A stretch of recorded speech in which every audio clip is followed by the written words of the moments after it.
Alright, John's tank, John's house, John talk. What's up, everybody? Alright, today we're going to do a little bit of a how-to.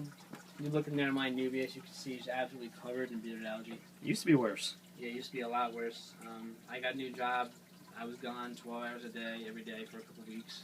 So I kind of just let my lights go. My CO2 ran out.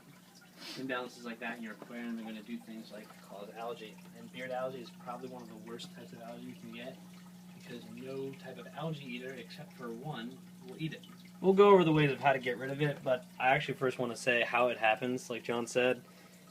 I had this in the past. What happens is if you run way too much lights and you have a lot of excess nutrients in the water column, like from waste and food usually, that's how you get it, and like those are a couple ways.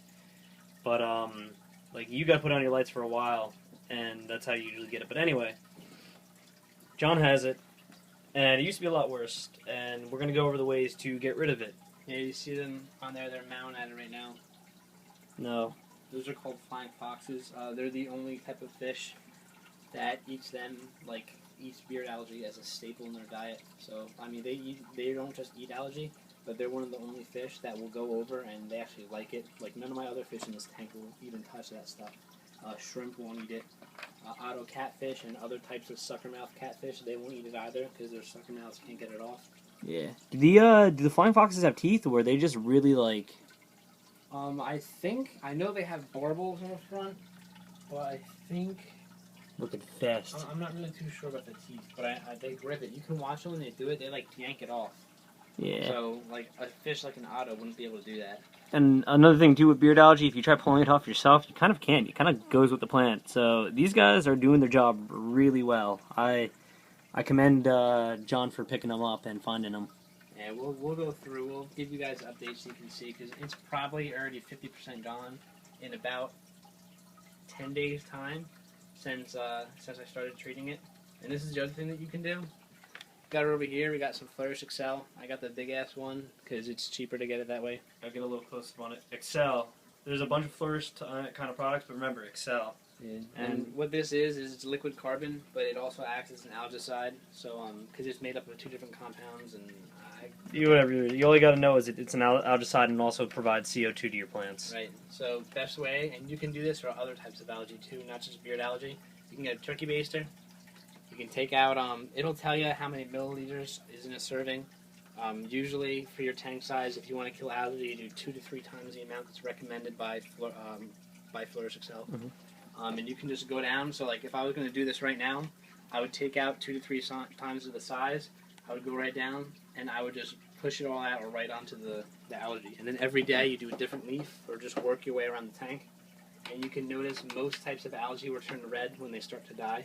Yeah. And these ones in here, you can see in the back, that back leaf, how that algae is a little bit more red. Yeah. That's because I did that this morning. The leaf to the left, the algae is still green. Dude, the Grommet loves camera. It just keeps jumping in front of it. Yeah, he's a little fag. Yeah. I got the chocolates. I put them in for Chop the other day. You did? Yeah, they said hopefully they'll come in the next couple orders. Nice. But that's So, not 100%. Anyway. You guys can do that for any type of algae. That kind of stuff will work. Flourish Excel works for pretty much everything. You just don't want to overdose it too much, because then it's going to take the place of oxygen in your water column, and your fish are going to have trouble breathing. Yeah. So if you see them like, Look at all your fish too. yeah, if you see them like flipping their fins really quickly, staying stationary, flaring their gills out, then do a little bit of a water change. I did that once by mistake. My tank got full of algae, and I was angry, so I poured a lot in there. Don't do that. Yeah. I mean, naturally, John, you can and I can overdose your tank with like Flourish Excel because John's got a new grass back there. It's tall grass. It's like the dwarf hair grass, but obviously bigger. And thin plants like that use up a lot of CO2.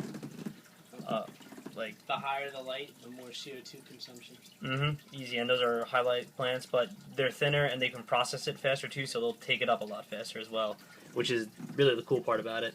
So me and him can dose more CO2 or any kinds of stuff in our tank because of heavy planting and the kind of plants we have. If you're running just Java ferns and plants like that and you start dosing a little bit more extra, that's when you're going to probably suffocate your fish like John almost was talking about before.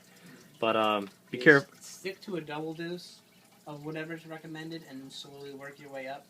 and just always watch your fish. You'll be able to tell where the limit is based upon how your fish react to it. Mm-hmm. Get one final look out at the tank. Yeah, we'll get another cap of these, the red algae dying off and the algae that's surrounding the leaves. We'll give you a little update video in like a week or so and see the difference. Till next time. Later.